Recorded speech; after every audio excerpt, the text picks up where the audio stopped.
दोस्तों नमस्कार, मेरा नाम प्रशांत है और आप देखना शुरू कर चुके हैं भारत एक सोच। राजनीति संभावनाओं का खेल होता है और राजनीति में संभावनाएं जो है वो कभी भी समाप्त नहीं होती हैं। ये बात मैं इसलिए कह रहा हूं क्योंकि एक चर्चा सियासी गलियारों में बहुत जोरों से चल रही है, समाजवादी पार्टी को लेकर, कांग्रेस पार्टी को लेकर के, और इन सब के बीच में बहुजन समाज पार्टी की जो है वो इंडिया गठबंधन या फिर किसी ऐसे गठबंधन में एंट्री की जिसमें से कांग्रेस या समाजवादी पार्टी दोनों में से कोई एक दल हो। इन समीकरणों पर बात अचानक से चल निकली और बात यह अचानक से इसलिए चल निकली क्योंकि आप देखिए कि जब से उपचुनाव के नतीजे आए, समाजवादी पार्टी जिस तरीके से चुनाव में मजबूती से लड़ना चाह रही थी उस हिसाब से समाजवादी पार्टी की सीटें नहीं आई। हालांकि उसके पीछे तर्क बहुत सारे हो सकते हैं। ये भी तर्क हो सकता है कि प्रशासन का इस्तेमाल किया गया, बेईमानी करके चुनाव जीता गया। अखिलेश यादव हमेशा ये बात कह रहे हैं, लेकिन इसका एक सच और है, वो ये कि अगर दलित वोटर एक बार कंसोलिडेट हो जाए, जैसे मैं बताऊं कटहरी में अगर मायावती जी की बहुजन समाज पार्टी के कैंडिडेट अमित वर्मा को 42,000 वोट नहीं मिला होता तो समाजवादी पार्टी के शुभावती वर्मा चुनाव जीत जाती, या अगर बसपा और सपा एक साथ होते तो बसपा का कैंडिडेट चुनाव जीत जाता। फूलपुर में मुस्तफा सिद्दीकी जितने वोट से हारे उतने वोट, उससे ज्यादा वोट करीब करीब बहन जी के, मायावती जी के कैंडिडेट को मिले।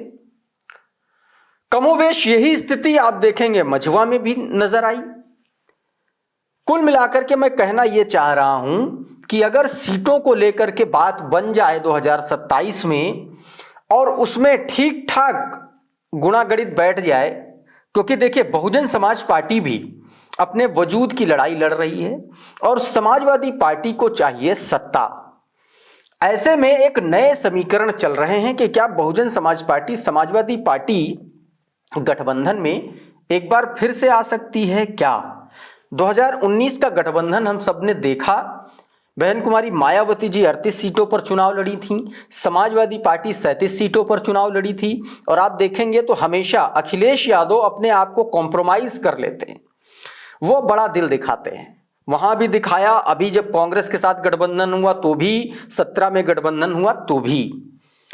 अगर उत्तर प्रदेश की सीटों को लेकर के सही मामला बैठ गया, गठबंधन को सीट बंटवारे को लेकर के, तो ये स्थिति बन सकती है। मैं ये स्थिति इसलिए बता रहा हूं क्योंकि बीते कुछ दिनों से कांग्रेस और समाजवादी पार्टी में जो खटपट चली आ रही है, जो एक तरीके से रस्साकसी का खेल चल रहा है, वो खेल देखने के बाद इस तरीके की चीजें, इन सब मुद्दों को लेकर के चर्चा हो रही है।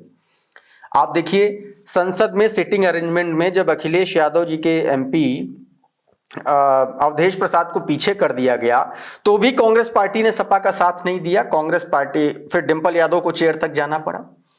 नतीजा यह हुआ कि समाजवादी पार्टी ने अडानी के मुद्दे पर कांग्रेस पार्टी का साथ देने से मना कर दिया। सीधे तौर पर डिंपल यादव का बयान आया, कभी भी प्रदर्शन में शामिल नहीं हुई। आपको याद होगा कि पिछले दिनों समाजवादी पार्टी एक और प्रदर्शन कर रही थी, उसमें सपा प्रदर्शन कर रही थी किसानों को लेकर के, कांग्रेस अलग प्रदर्शन कर रही थी अडानी को लेकर के, दोनों अलग अलग थे। रामगोपाल यादव ने कह दिया कि भाई अखिलेश यादव के मतलब हमारे जो नेता हैं वो राहुल गांधी नहीं हैं। दूसरी तरफ इंडिया गठबंधन में नेतृत्व को लेकर के एक चर्चा अचानक से चल निकली है, वो ये ममता बनर्जी को क्या इंडिया गठबंधन का नेता बना दिया जाए, क्योंकि कांग्रेस पार्टी लगातार चुनाव हार रही है। हरियाणा हारी, महाराष्ट्र हारी, लोकसभा चुनाव में कर्नाटक की आधी सीटें हार गई, तेलंगाना की आधे ज्यादा सीटें हार गई, हिमाचल की 4 की चारों सीटें हार गई क्योंकि वहां पर सरकार है, वो सारी सीटें हार गई। तो उनके नेतृत्व पर सवाल उठ खड़े हो रहे हैं और इसलिए जो है इंडिया गठबंधन में अब एक दरार पड़ती हुई नजर आ रही है, ऐसी चर्चा है। तो एक कंडीशन अगर ये बनती है कि अगर इंडिया गठबंधन से कांग्रेस पार्टी अलग हो जाए या इंडिया गठबंधन से समाजवादी पार्टी बाहर आ जाए, तो क्या 2027 से पहले एक कोई बड़ा, कोई एक नया मोर्चा बनेगा और एक ऐसा मोर्चा बनेगा जिसमें कांग्रेस नहीं हो, जिसमें थर्ड फ्रंट एक और तरीके का हो, जिसमें समाजवादी पार्टी हो, जिसमें और तमाम छोटे छोटे दल हो, जिसमें बहुजन समाज पार्टी हो। तो सवाल यह उठता है कि क्या बहुजन समाज पार्टी मानेगी, क्या बहन कुमारी मायावती जी मानेंगी? मौजूदा स्थिति में बहन कुमारी मायावती जी और बहुजन समाज पार्टी अपने वजूद की लड़ाई लड़ रही हैं, यह बात हर कोई जानता है, खुद बहुजन समाज पार्टी जानती है। ऐसे में अगर ममता बनर्जी मायावती जी के साथ बातचीत करके किसी तरीके से उत्तर प्रदेश में यह गठबंधन करा दें, तो आने वाले वक्त में बहुजन समाज पार्टी के लिए भी एक नई जो है संजीवनी मिलती हुई नजर आएगी और समाजवादी पार्टी का सत्ता तक पहुंचने का जो सपना है वो पूरा हो जाएगा, ना सिर्फ सपा का बल्कि बहुजन समाज पार्टी का भी।